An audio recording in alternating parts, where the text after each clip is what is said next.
Hello दोस्तों, आप लोग कैसे हैं। आशा करते हैं आप लोग ठीक होंगे। आज हम विज्ञान करके फसल उत्पादन एवं प्रबंध की चर्चा करेंगे। देखिए देखिए ग्रीष्मावकाश में पहेली एवं बूझो अपने चाचा के घर गए। उनके चाचा एक किसान हैं। एक दिन उन्होंने खेत में कुछ औजार देखे, जैसे कि खुरपी, दराती, बेलचा, हल इत्यादि। ठीक है, पहेली और बूझो। ठीक है, अपने चाचा के घर मतलब गए। उनके चाचा कौन थे? किसान थे।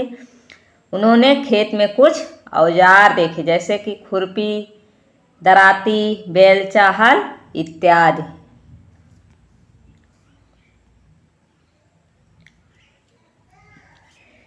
मैं जानना चाहता हूँ कि हम इन औजारों का उपयोग कहाँ और कैसे करते हैं। आप पढ़ चुके हैं कि सभी सजीवों को भोजन की आवश्यकता होती है। पौधे अपना भोजन स्वयं बना सकते हैं। क्या आपको याद है कि हरे पौधे अपना भोजन किस प्रकार संश्लेषित करते हैं? मनुष्य सहित सभी जंतु भोजन बनाने में असमर्थ हैं, जो जंतुओं के भोजन का स्रोत है। ठीक है, जंतुओं के भोजन का स्रोत क्या है? पेड़ पौधे ही हैं। ठीक है, और हरे पेड़ पौधे अपना भोजन क्या करते हैं? स्वयं बनाते हैं।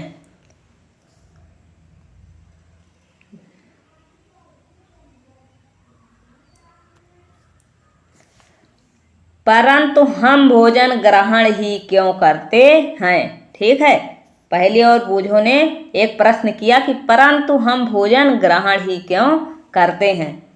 आप जानते ही हैं कि सजीव भोजन से प्राप्त ऊर्जा का उपयोग विभिन्न जैविक प्रक्रमों जैसे पाचन, श्वसन एवं उत्सर्जन के संपादन में करते हैं। ठीक है, सजीव क्या करते हैं? भोजन का पाचन करते हैं। ठीक है, और सांस लेते हैं, और उत्सर्जन जो है, सजीव जो है पाचन, श्वसन एवं उत्सर्जन का संपादन करते हैं। हम अपना भोजन पौधों अथवा जंतुओं या दोनों से ही प्राप्त करते हैं। मनुष्य क्या है? भोजन या तो पौधों से प्राप्त करेगा या जंतुओं से। ठीक है, या तो दोनों से प्राप्त करेगा। आगे देखिए, क्योंकि हम सभी को भोजन की आवश्यकता होती है। हम सभी को भोजन की आवश्यकता होती है, अतः हम अपने देश के इतने अधिक लोगों को भोजन किस प्रकार उपलब्ध करा सकते हैं।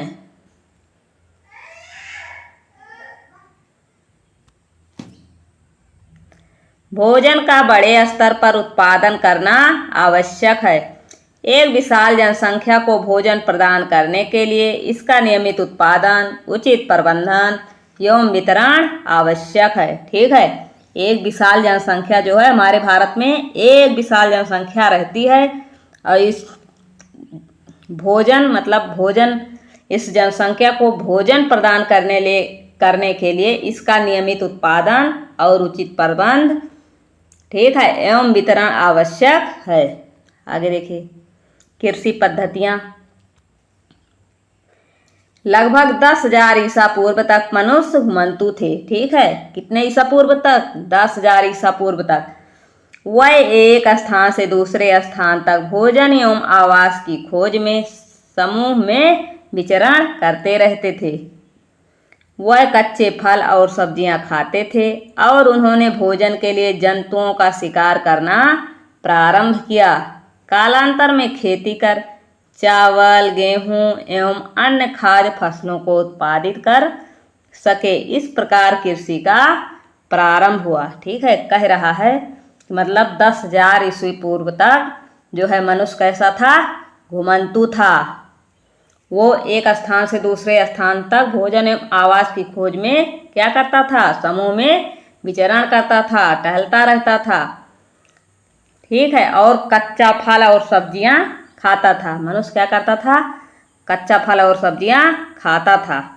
या तो जंतुओं का शिकार करता था। बाद में क्या हुआ? बाद में कृषि का प्रारंभ हुआ, जिसमें चावल गेहूं, ठीक है, चावल गेहूं और अन्य खाद्य फसलें उत्पादित की गई।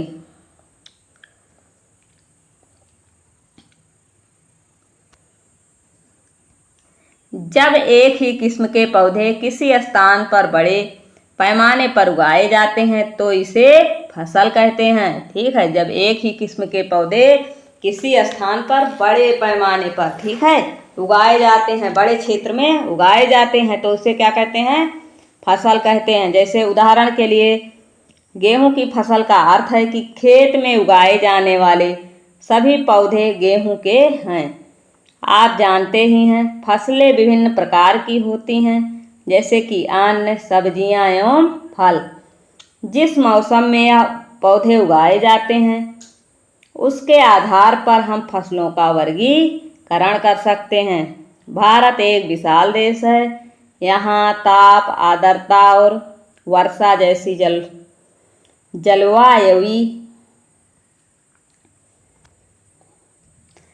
जलवायवी परिस्थितियाँ एक क्षेत्र से दूसरे क्षेत्र में क्या हैं? भिन्न हैं। अतः देश के विभिन्न भागों में विविध प्रकार की फसलें उगाई जाती हैं। इस विविधता के बावजूद मोटे तौर पर फसलों को दो वर्गों में बांटा जा सकता है। ठीक है, वह इस प्रकार है। देखिए, खरीफ की फसल, वह फसल जिन्हें वर्षा ऋतु में बोया जाता है खरीफ फसल कहलाती है। वह फसल जो वर्षा ऋतु में बोई जाती है क्या कहलाती है? खरीफ की फसल कहलाती है। भारत में वर्षा ऋतु सामान्यतः जून से सितंबर तक होती है। भारत में कब वर्षा होती है? जून से सितंबर तक होती है, जिसमें क्या बोया जाता है? खरीफ की फसलों में जैसे धान, मक्का, सोयाबीन, मूंगफली, कपास इत्यादि खरीफ की फसलें हैं। क्या क्या हैं? धान, मक्का, सोयाबीन, मूंगफली और कपास। ठीक है, ये प्रश्न पूछे जाते हैं, आप लोग याद रखिएगा। खरीफ की फसल हो गई। अब रबी की फसल देखते हैं। शीत ऋतु अक्टूबर से मार्च तक। ठीक है, शीत ऋतु में मतलब शीत ऋतु कब तक होती है? अक्टूबर से मार्च तक में उगाई जाने वाली फसलें रबी फसलें कहलाती हैं। जैसे रबी फसल में क्या क्या बोया जाता है? गेहूं, चना, मटर, सरसों तथा अलसी। ठीक है, इतनी चीज़ें बोई जाती हैं। गेहूं, चना, मटर, सरसों, अलसी। आगे देखिए, इसके अलावा कई स्थानों पर दाल और सब्जियां ग्रीष्म में उगाई जाती हैं। आधारिक फसल पद्धतियाँ। धान को शीत ऋतु में क्यों नहीं उगाया जा सकता? ठीक है, सोच रहे हैं, ठीक, कि धान को शीत ऋतु में क्यों नहीं उगाया जा सकता? धान को बहुत अधिक पानी की आवश्यकता होती है, अतः इसे केवल वर्षा ऋतु में ही उगाते हैं। ठीक है, धान को अधिक पानी की आवश्यकता होती है, इसीलिए इसे क्या करते हैं? वर्षा ऋतु में उगाते हैं। फसल उगाने के लिए किसान को अनेक क्रियाकलाप सामयिक अवधि में करने पड़ते हैं। आप देखेंगे कि यह क्रियाकलाप उस प्रकार के हैं जिनका उपयोग माली अथवा आप सजावटी पौधे उगाने के लिए करते हैं। ये क्रियाकलाप अथवा कार्य कृषि पद्धतियाँ जो आगे दिए गए हैं।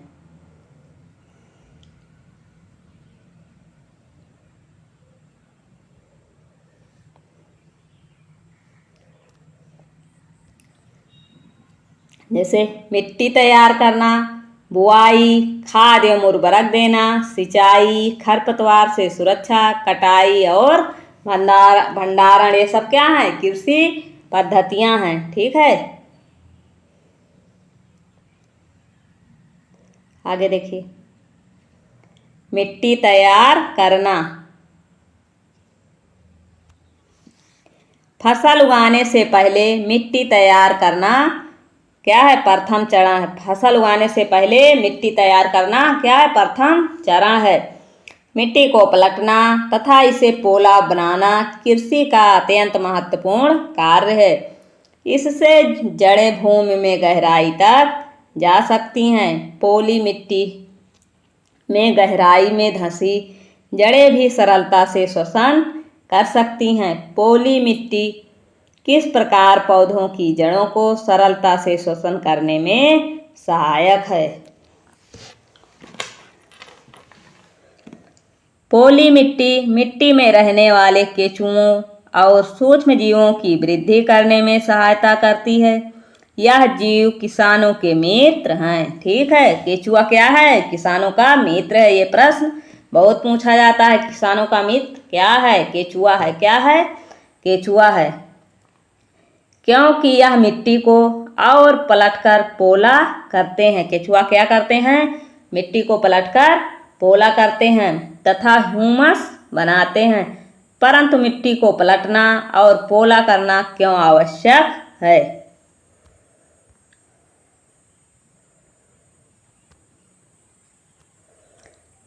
आप पिछली कक्षाओं में पढ़ चुके हैं कि मिट्टी में खनिज, जल, वायु तथा कुछ सजीव होते हैं।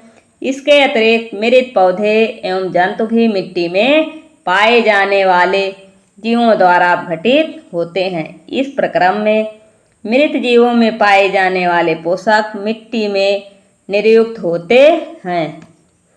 यह पोषक पौधों द्वारा अवशोषित किए जाते हैं क्योंकि ऊपरी परत के कुछ सेंटीमीटर की मिट्टी ही पौधों की वृद्धि में सहायक है। ठीक है, ऊपरी परत की जो कुछ सेंटीमीटर की मिट्टी होती है वही पौधों की वृद्धि में सहायक होती है। इसे उलटने पलटने और पोला करने से पोषक पदार्थ ऊपर आ जाते हैं और पौधे इन पोषक पदार्थों का उपयोग कर सकते हैं। अतः मिट्टी का उलटना पलटना एवं पोला करना फसल उगाने के लिए अत्यंत महत्वपूर्ण है। फसल उगाने के लिए पोला करना क्या है? अत्यंत महत्वपूर्ण है। आगे देखिए।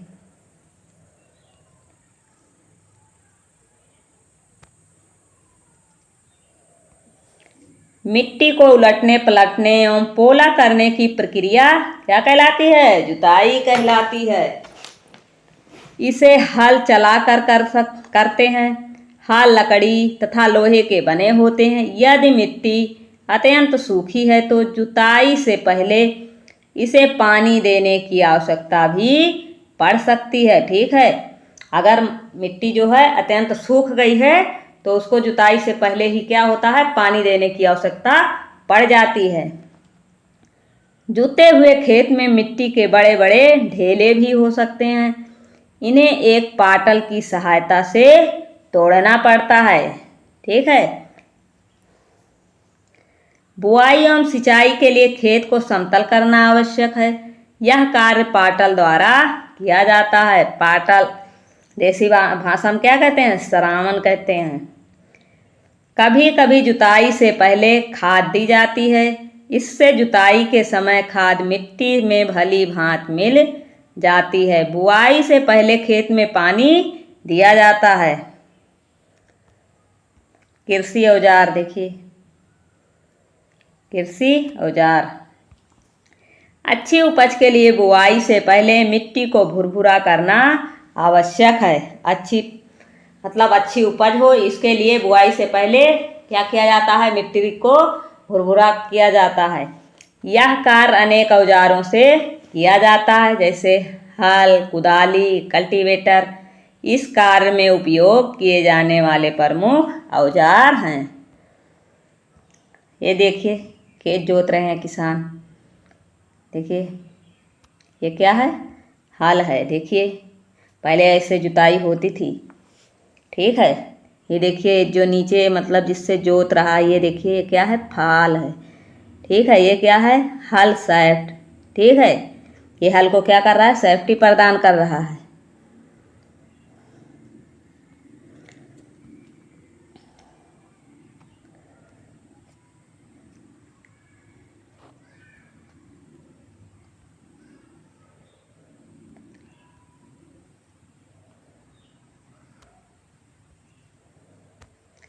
हल देखिए, प्राचीन काल से ही हल का उपयोग जुताई, खाद उर्वरक मिलाने, खरपतवार निकालने एवं मिट्टी खुरचने के लिए किया जाता है। हल का प्रयोग किसके किसके लिए? जुताई, खाद उर्वरक मिलाने, खरपतवार निकालने एवं मिट्टी खुरचने के लिए किया जाता है। यह औजार लकड़ी का बना होता है जिससे बैलों की जोड़ी अथवा अन्य पशुओं, घोड़े, ऊंट की सहायता से खींचा जाता है। इसमें लोहे की मजबूत तिकोनी पत्ती होती है जिसे क्या कहते हैं? फाल कहते हैं। हल का मुख्य भाग लंबी लकड़ी का बना होता है जिसे हल शाफ्ट कहते हैं। इसके एक सिरे पर हैंडल होता है तथा दूसरा सिरा जोत के डंडे से जुड़ा होता है जिससे बैलों की गर्दन के ऊपर रखा जाता है। एक जोड़ी बैल एवं एक आदमी इसे सरलता से चला सकता है। आजकल लोहे के हल तेजी से देसी लकड़ी की हल की जगह ले रहे हैं। ठीक है।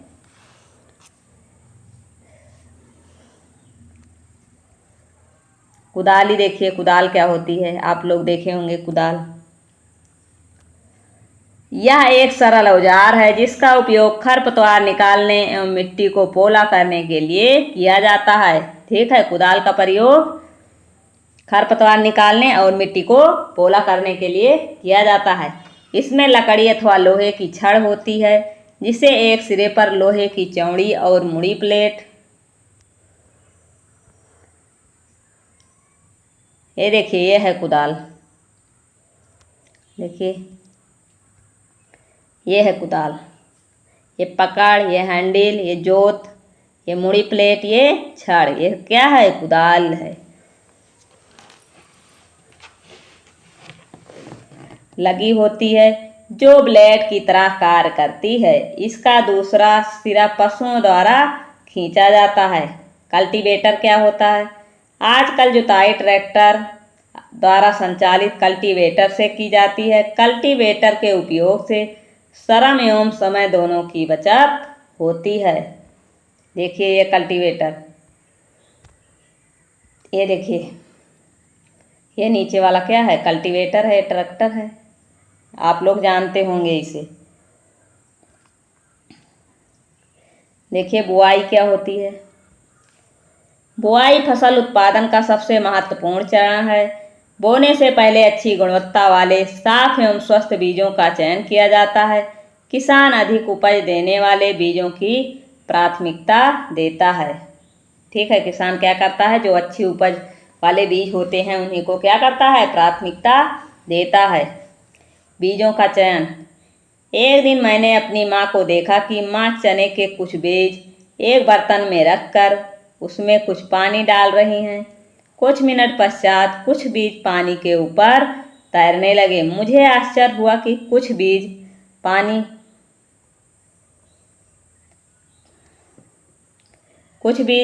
के ऊपर तैरने लगे। मुझे आश्चर्य हुआ कि कुछ बीज पानी के ऊपर क्यों तैरने लगे। आगे देखिए।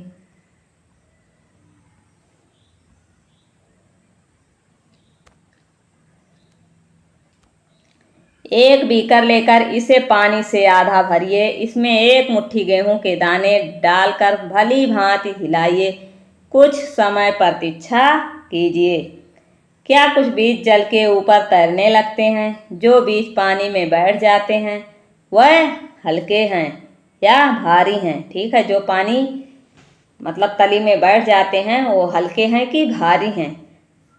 क्षतिग्रस्त बीज खोखले हो जाते हैं और इस कारण हल्के होते हैं, अतः यह जल पर तैरने लगते हैं। क्षतिग्रस्त मतलब जो बीज अच्छे नहीं होते वो क्या करते हैं? पानी के ऊपर तैरने लगते हैं। अच्छे और स्वस्थ बीजों की क्षतिग्रस्त बीजों से अलग करने की यह एक अच्छी विधि है। बुआई से पहले बीज बोने के औजारों के बारे में जानना आवश्यक है।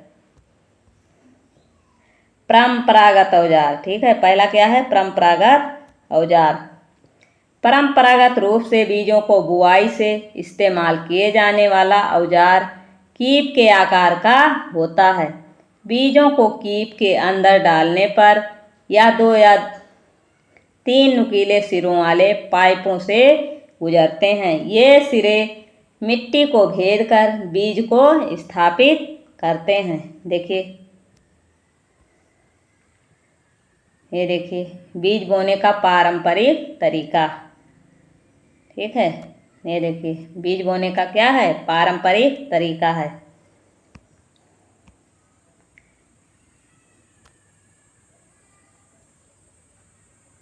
ये क्या है, सीड ड्रिल। क्या है ये, सीड ड्रिल, मतलब बीज बोने का यंत्र है ये। ठीक है, आगे देखिए, सीड ड्रिल क्या है। आजकल बुआई के लिए ट्रैक्टर द्वारा संचालित सीड ड्रिल का उपयोग होता है। इसके द्वारा बीजों में समान दूरी एवं गहराई बनी रहती है। यह सुनिश्चित करता है कि बुआई के बाद बीज मिट्टी द्वारा ढक जाए। इससे बीजों को पक्षियों द्वारा खाए जाने से रोका जा सकता है। सीड ड्रिल द्वारा बुआई करने से समय एवं श्रम दोनों की बचत होती है। क्या होता है, समय और श्रम दोनों की बचत होती है और बीज भी अच्छे से डल जाते हैं। मेरे विद्यालय के समीप एक पौधशाला नर्सरी है। मैंने देखा कि पौधे छोटे छोटे थैलों में रखे हैं। वह इस प्रकार क्यों रखे गए हैं, देखिए। धान जैसे कुछ पौधे के बीजों को पहले पौधशाला में उगाया जाता है। पौध तैयार हो जाने पर उन्हें हाथों द्वारा खेत में रोपित कर देते हैं। कुछ बनिए पौधे एवं पुष्पी पौधे भी पौधशाला में उगाए जाते हैं। पौधों को अत्यधिक घने होने से रोकने के लिए बीजों के बीच उचित दूरी होना अत्यंत महत्वपूर्ण है। इससे क्या होता है, देखिए,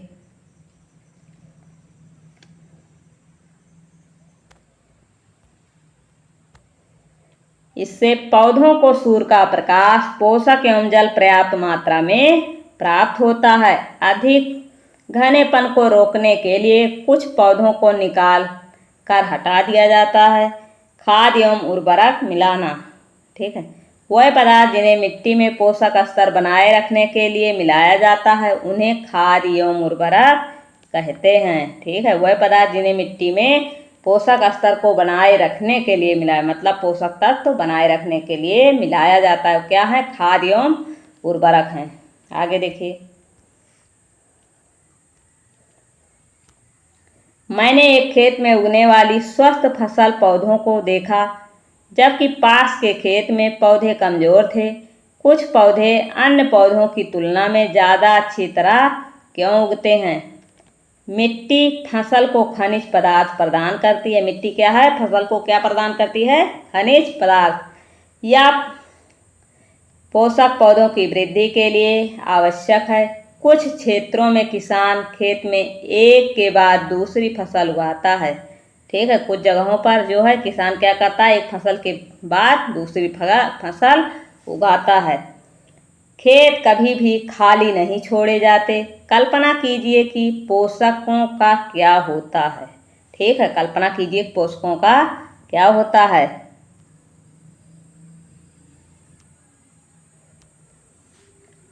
फसलों के लगातार उगाने से मिट्टी में कुछ पोषकों की कमी हो जाती है। इस क्षति को पूरा करने हेतु किसान खेतों में खाद देते हैं। यह प्रक्रम खाद देना कहलाता है। अपर्याप्त खाद देने से पौधे कमजोर हो जाते हैं।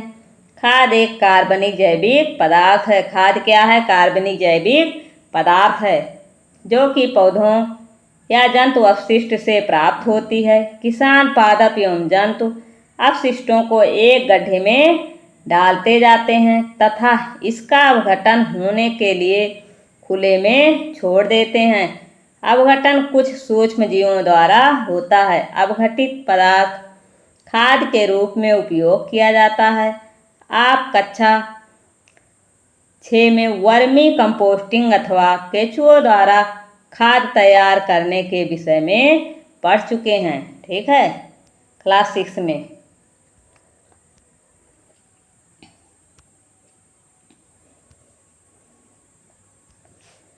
मूंग अथवा चने के बीज लेकर उन्हें अंकुरित कीजिए। क्या है? फसल उत्पादन एवं प्रबंध। ठीक है, कीजिए। इसमें से एक ही आकार वाले 3 नवोद्भिद छांट लीजिए। अब 3 गिलास अथवा ऐसे ही पात्र लीजिए। इन पर ABC निशान लगाइए। गिलास ए में थोड़ी सी मिट्टी लेकर इसमें थोड़ी सी गोबर की खाद मिलाइए। गिलास बी में समान मात्रा में मिट्टी लेकर उसमें थोड़ा सा यूरिया मिलाइए। गिलास सी में कुछ मिट्टी लीजिए, बिना कुछ मिलाए।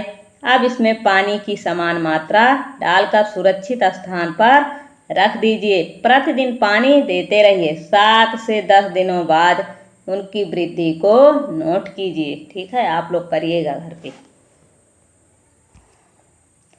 ये देखिए कैसे कर रही हैं। ये देखिए 3 गिलास ली हैं, प्रयोग की तैयारी कर रही हैं। देखिए ABC ये पौधे हैं। खाद एवं उर्वरक के साथ पौधों की वृद्धि।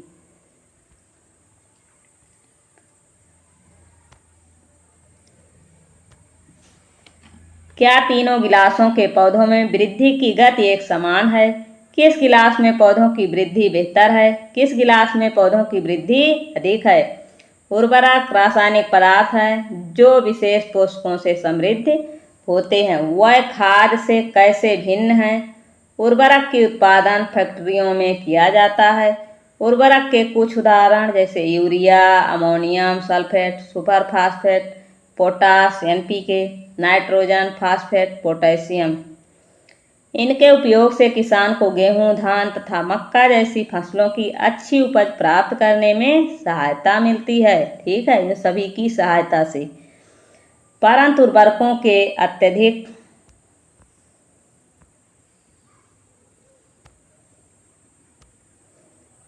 अत्यधिक उपयोग से मिट्टी की उर्वरता में कमी आई है या जल प्रदूषण का भी स्रोत बन गए हैं। अतः मिट्टी की उर्वरता बनाए रखने के लिए हमें उर्वरकों के स्थान पर जैविक खाद का उपयोग करना चाहिए। ठीक है, उर्वरकों के स्थान पर क्या करना चाहिए? जैविक खाद का प्रयोग करना चाहिए, गोबर की खाद का प्रयोग करना चाहिए। अथवा 2 फसल के बीच में खेत को कुछ समय के लिए बिना कुछ उगाए छोड़ देना चाहिए। ठीक है, मतलब दो फसल में क्या करना चाहिए? अंतर करना चाहिए। कुछ समय के लिए खेत को परती छोड़ देना चाहिए। खाद के उपयोग से मिट्टी के गठन एवं जल अवशोषण क्षमता में वृद्धि होती है। इससे मिट्टी में सभी पोषकों की प्रतिपूर्ति हो जाती है। मिट्टी में पोषकों की प्रतिपूर्ति का अन्य तरीका है फसल चक्रण। ठीक है, मिट्टी में पोषकों की प्रतिपूर्ति का अन्य तरीका क्या है? फसल चक्रण है। या एक फसल के बाद खेत में दूसरे किस्म की फसल एकांतर क्रम में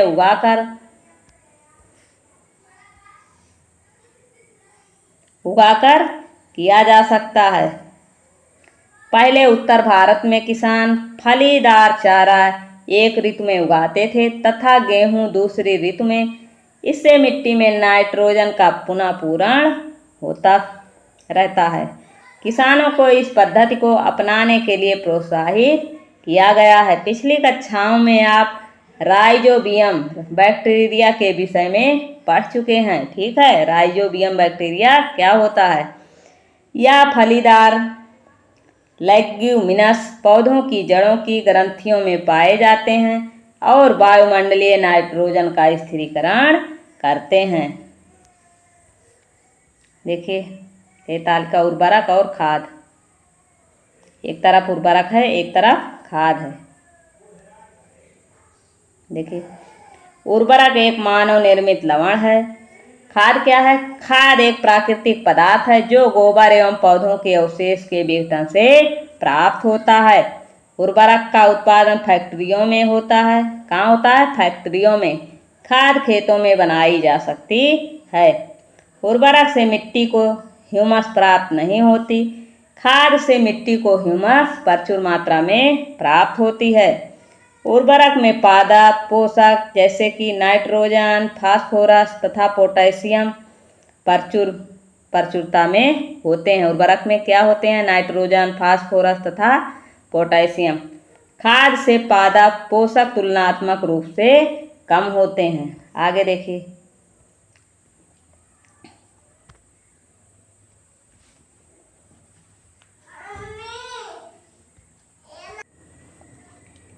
खाद के लाभ। देखिए खाद के लाभ। जैविक खाद उर्वरक की अपेक्षा अधिक अच्छी मानी जाती है। इसका मुख्य कारण है इससे मिट्टी की जलधारा क्षमता में वृद्धि होती है। ठीक है, इससे क्या होता है, मिट्टी जो है जलधारण क्षमता में वृद्धि होती है, मिट्टी की जलधारण क्षमता में वृद्धि होती है। इससे मिट्टी भुरभुरी एवं सारंध्र हो जाती है, जिसके कारण गैस विनिमय सरलता से होता है। विनिमय मतलब आदान प्रदान होता है। इससे मित्र जीवाणुओं की संख्या में वृद्धि हो जाती है। इस जैविक खाद से मिट्टी का गठन सुधर जाता है। ठीक है, आगे देखिए, सिंचाई। जीवित रहने के लिए प्रत्येक जीव को जल की आवश्यकता होती है। पौधे के वृद्धि एवं परिवर्धन के लिए जल का विशेष महत्व है। पौधे की जड़ों द्वारा जल का अवशोषण होता है, जिससे साथ खनिजों और उर्वरकों का भी अवशोषण होता है। पौधों में लगभग 90% जल होता है। पौधों में कितना जल होता है, लगभग 90%। जल आवश्यक है क्योंकि बीजों का अंकुरण शुष्क स्थिति में नहीं हो सकता। ठीक है, जल क्यों आवश्यक है, क्योंकि बीजों का अंकुरण जब सूखी रहेगी मिट्टी तो उसका अंकुरण नहीं होगा। आगे देखिए,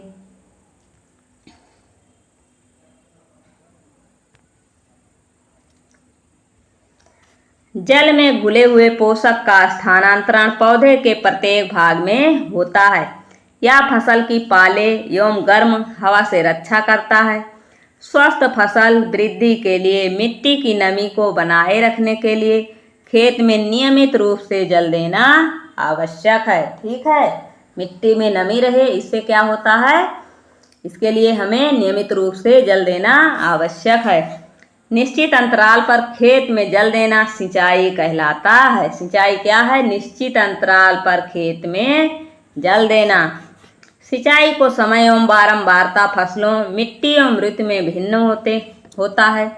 गर्मी में पानी देने की बारंबारता अपेक्षाकृत अधिक होती है। ठीक है, गर्मी में फसलों को अधिक पानी की आवश्यकता होती है। ऐसा क्यों? क्या यह मिट्टी एवं पत्तियों से जल वाष्पन की दर अधिक होने से हो सकता है?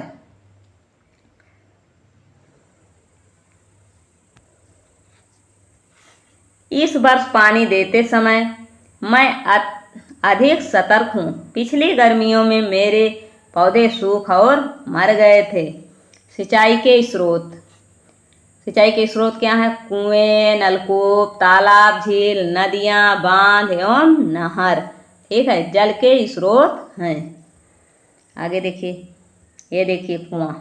पहले ऐसे खेत की सिंचाई होती थी। देखिए ऐसे होती थी खेत की सिंचाई पहले। ये देखिए मोटर। ये क्या है? ये देखिए चैन पंप। ये क्या है? ये चैन पंप है। ये ढेकुली है। देखिए कैसे पानी उड़ेला जा रहा है कुएं से। ठीक,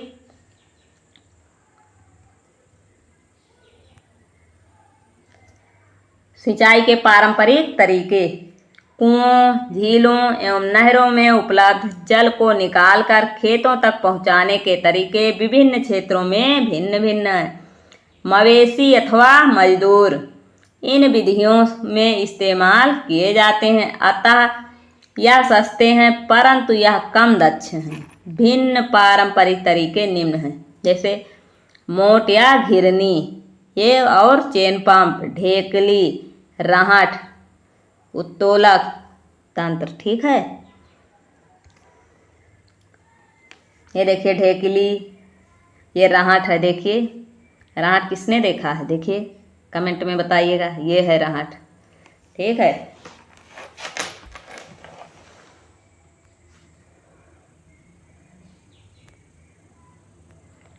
जल को ऊपर खींचने के लिए सामान्यतः पंप का उपयोग किया जाता है। पंप चलाने के लिए डीजल, बायोगैस, विद्युत एवं सौर ऊर्जा का उपयोग किया जाता है। ठीक है, पंप चलाने के लिए डीजल, बायोगैस, विद्युत एवं सौर ऊर्जा का प्रयोग किया जाता है। आगे देखिए सिंचाई की आधुनिक विधियां।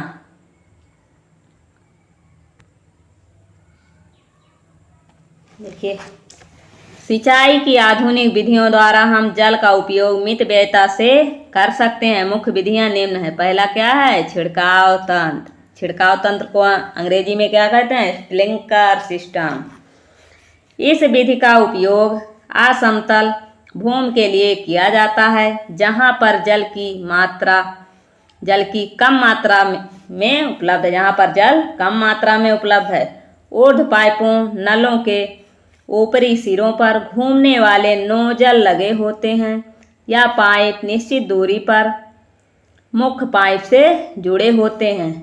जब पंप की सहायता से जल पाइप में भेजा जाता है तो वह घूमते हुए नोजल से बाहर निकलता है।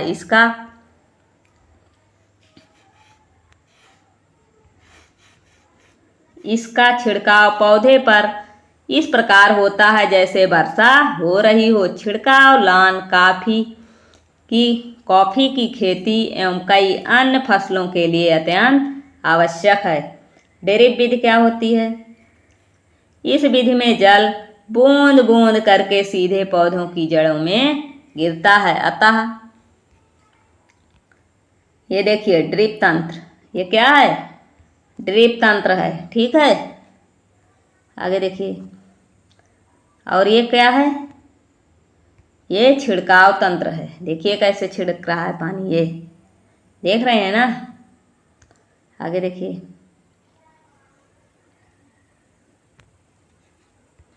इसे ड्रिप तंत्र कहते हैं। फलदार पौधों, बगीचों एवं वृक्षों को पानी देने का यह सर्वोत्तम तरीका है। इससे पौधों का बूंद बूंद करके जल प्राप्त होता है। इस विधि से जल बिल्कुल व्यर्थ नहीं होता। अतः यह जल की कमी वाले क्षेत्रों के लिए एक वरदान है। ठीक है, खरपतवार से सुरक्षा देखिए। बूझो और पहेली निकट के गेहूं के खेत में गए और उन्होंने देखा कि खेत में फसल के साथ कुछ अन्य पौधे भी उग रहे हैं। क्या ये अन्य पौधे विशेष उद्देश्य के लिए उगाए गए हैं? खेत में कई अन्य अवांछित पौधे प्राकृतिक रूप से फसल के साथ उग जाते हैं। इन अवांछित पौधों को खरपतवार कहते हैं। ठीक है, फसल के साथ जो अवांछित मतलब जिनको हम नहीं चाहते कि ये उग जाएं लेकिन फिर भी वो उग जाते हैं, उन्हें क्या कहते हैं? खरपतवार कहते हैं। आगे देखिए। खरपतवार हटाने को निराई कहते हैं। निराई आवश्यक है क्योंकि खरपतवार जल, पोषक जगह और प्रकाश की स्पर्धा कर फसल की वृद्धि पर प्रभाव डालते हैं। कुछ खरपतवार कटाई में भी बाधा डालते हैं तथा मनुष्य एवं पशुओं के लिए विषैले हो सकते हैं। खरपतवार हटाने एवं उनकी वृद्धि को नियंत्रित करने के लिए किसान विभिन्न तरीके अपनाता है। फसल उगाने से पहले खेत जोतने से खरपतवार उखाड़ने एवं हटाने में सहायता मिलती है। इससे खरपतवार पौधे सूखकर मर जाते हैं। ठीक है, फसल बोने से पहले अगर हम लोग खेत की जुताई कर देते हैं तो जो खरपतवार उगे रहते हैं वो मर जाते हैं और मिट्टी में मिल जाते हैं। खरपतवार हटाने का सर्वोत्तम समय उनमें पुष्पण एवं बीज बनने से पहले का होता है। खरपतवार पौधों को हाथ से जड़ सहित उखाड़कर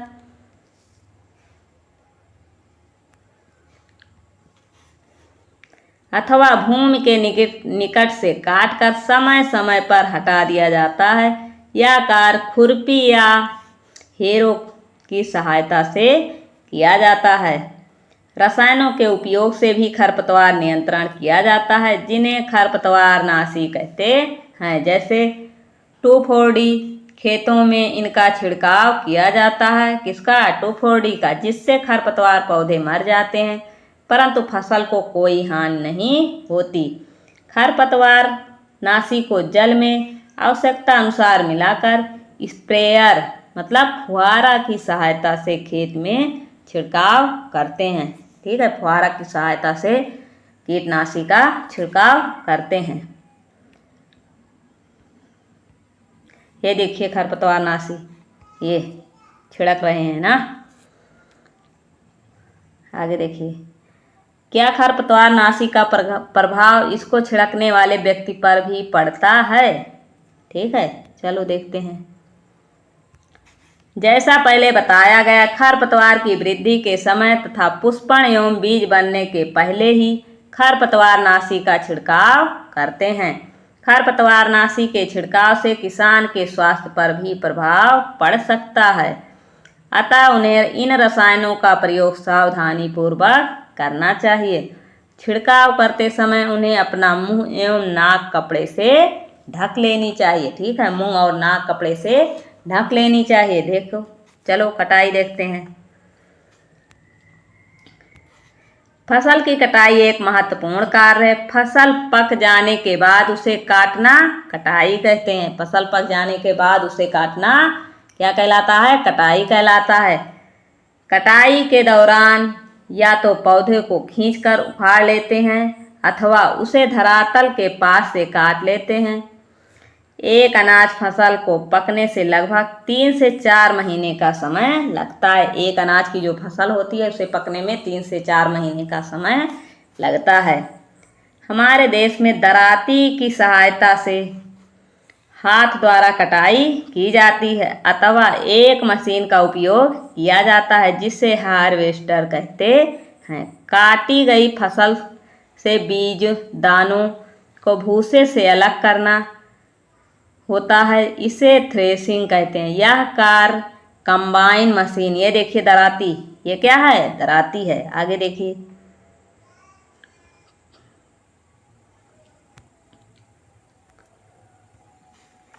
देखिए कंबाइन द्वारा किया जाता है, जो वास्तव में हार्वेस्टर और थ्रेसर का संयुक्त रूप है। छोटे खेत वाले किसान अनाज के दानों को फटक, ये देखिए क्या है? ये कंबाइन है। क्या है? कंबाइन। कटाई के बाद कभी कभी तने के टुकड़े खेत में ही रह जाते हैं जिन्हें किसान जला देते हैं। पहेली इन टुकड़ों के खेत में जलाने के कारण चिंतित है। वो जानती है कि इससे प्रदूषण होता है, इसे खेत में पड़ी फसल में आग लगने का खतरा भी है। देखिए, कर विनोइंग अलग करते हैं। ठीक है, डंठल को अलग करते हैं बीज से। आप इसके विषय में कक्षा 6 में पढ़ चुके हैं। आगे देखिए, ये क्या है? विनोइंग, फटकने वाली मशीन। देखिए ये क्या है? विनोइंग या फटकने वाली मशीन है। आगे देखिए,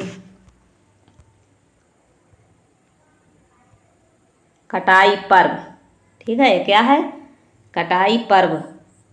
3-4 महीनों में कठोर परिश्रम के बाद कटाई का समय आता है। स्वर्णिम दानों से भरी खड़ी फसल किसानों के हृदय में उल्लास एवं अच्छे समय का भाव संचारित करती है।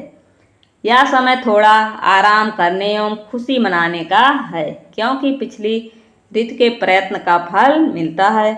इसलिए भारत के सभी भागों में कटाई का समय हर्षोल्लास एवं खुशी का होता है। पुरुष एवं महिलाएं सभी मिलकर इस पर्व को मनाते हैं। कटाई ऋतु के साथ कुछ विशेष पर्व जैसे पोंगल, बैसाखी, होली, दिवाली, नवान्न एवं बिहू जुड़े हुए हैं। ठीक है, ये सब कैसे पर्व हैं? कटाई के पर्व हैं। ठीक है, पोंगल, बैसाखी, होली, दिवाली, नवान्न एवं बिहू, ये सब प्रश्न पूछे जाते हैं, आप लोग याद रखिएगा। आगे देखिए, भंडारण क्या होता है? उत्पाद का भंडारण एक महत्वपूर्ण कार्य है। यदि फसल के दानों को अधिक समय तक रखना हो तो उनमें नमी, कीट, चूहों एवं सूक्ष्मजीवों से सुरक्षित रखना होगा। ताज़ा फसल में नमी की मात्रा अधिक होती है। यदि फसल के दानों बीजों को सुखाए बिना भंडारित किया गया तो उसके खराब होने अथवा जीवों द्वारा आक्रमण से वह अंकुरण के लिए अनुपयोगी हो जाते हैं। ठीक है, अगर फसल को सुखाकर नहीं रखा गया तो उसमें क्या होगा, कीड़े लग जाएंगे और फसल खराब हो जाएगी। ठीक है। अतः भंडारण से पहले दानों मतलब बीज खराब हो जाएंगे। ठीक है। अगर बीज को सुखाकर नहीं रखा गया तो बीज क्या होगा, बीज में कीड़े लग जाएंगे और नमी आ जाएगी और बीज खराब हो जाएंगे। इसलिए बीजों को पहले धूप में सुखाया जाता है। ठीक है, जिससे उनकी नमी में कमी आ जाए। इससे उनकी कीट पीड़कों, जीवाणु एवं कवक से सुरक्षा हो जाती है। किसान अपनी फसल उत्पाद का भंडारण जूट के बोरों, धात के बड़े पात्र, बेंस में करते हैं। परंतु बीजों का बड़े पैमाने पर भंडारण साइलो और भंडारण गृहों में किया जाता है, जिससे उनको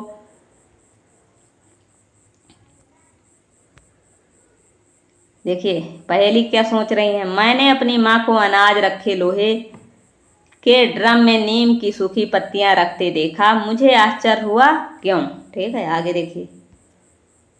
ये देखिए अनाज भंडारण है साइलो। ठीक है, सब क्या है, साइलो हैं अनाज भंडारण के लिए। ये देखिए अनाज भंडारण बोरे में कैसे रखा गया है ये। ठीक, आगे देखिए। भंडारण गृहों में बोरों में अनाज का भंडारण पीड़कों जैसे कि चूहे एवं कीटों से सुरक्षित रखा जा सके। नीम की सूखी पत्तियां घरों में अनाज के भंडारण में उपयोग में की जाती हैं। बड़े भंडार गृहों में अनाज को पीड़कों एवं सूक्ष्म जीवों को सुरक्षित रखने के लिए रासायनिक उपचार भी किया जाता है। आगे देखिए। जंतुओं से भोजन क्रियाकलाप। दूध किससे प्राप्त होता है, गाय, भैंस, बकरी और ऊंटनी से। इस सारणी की पूर्ति करने के पश्चात आपने देखा होगा कि पौधों की तरह ही जंतु भी हैं। हमें विभिन्न प्रकार के खाद्य पदार्थ प्रदान करते हैं। समुद्र के तटीय क्षेत्रों में रहने वाले लोग मछली का मुख्य आहार के रूप में उपयोग करते हैं। जो लोग समुद्र के किनारे रहते हैं वो क्या खाते हैं, मछली उनका मुख्य आहार होती है। पिछली कक्षाओं में पौधों से प्राप्त होने वाले खाद्य पदार्थों के विषय में आप पढ़ चुके हैं। हमने अभी सीखा है कि फसल उत्पादन के विभिन्न चरण हैं, बीजों का चयन, बुआई इत्यादि। इसी प्रकार घरों में अथवा फार्म पर पालने वाले पालतू पशुओं को उचित भोजन, आवास एवं देखभाल की आवश्यकता होती है। जब यह बड़े पैमाने पर किया जाता है तो इसे क्या कहते हैं, पशुपालन कहते हैं। आगे देखिए।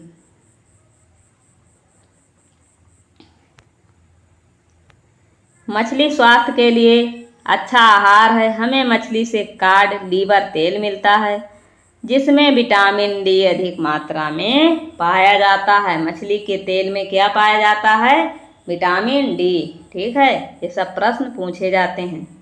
आगे देखिए।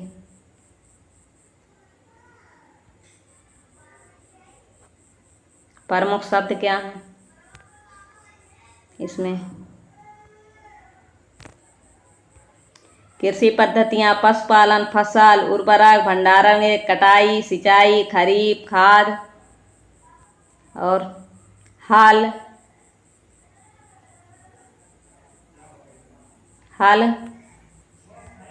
रबी, बीज, साइलो, बुआई, भंडारण, थ्रेसिंग, खरपतवार नाशी, फटकना। ठीक है, देखिए आपने क्या क्या सीखा इस अध्याय में। देखिए, अपनी बढ़ती हुई जनसंख्या को भोजन प्रदान करने के लिए हमें विशिष्ट कृषि पद्धतियों का अपनाना चाहिए। ठीक है, बढ़ती जनसंख्या मतलब उसको भोजन पर्याप्त मात्रा में मिले, इसीलिए हमें विशिष्ट कृषि पद्धतियों को अपनाना चाहिए। किसी स्थान पर उगाए जाने वाले एक ही प्रकार के पौधों को फसल कहते हैं। भारत में फसलों को ऋतु के आधार पर हम 2 वर्गों में बांट सकते हैं, रबी और खरीफ की फसल। जुताई करके मिट्टी तैयार करना और समतल करना आवश्यक है। इस कार्य के लिए हल तथा पाटन का उपयोग किया जाता है। बीजों को उचित गहराई पर बोना तथा उनके बीच उचित दूरी रखना अच्छी उपज के लिए आवश्यक है। बीजों की अच्छी किस्म का चयन करके स्वस्थ बीजों को बोया जाता है। सीड ड्रिल की सहायता से बुआई की जाती है।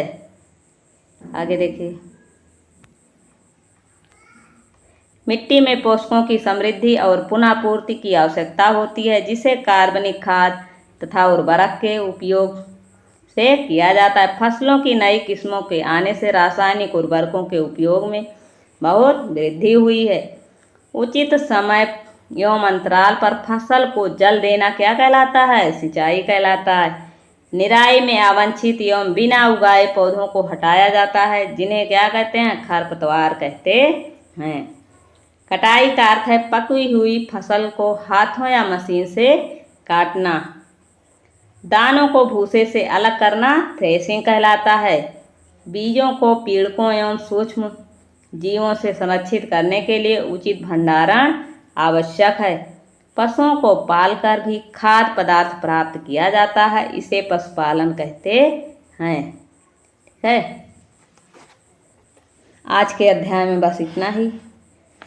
अगली वीडियो देखने के लिए चैनल को सब्सक्राइब करें, वीडियो को लाइक करें। धन्यवाद।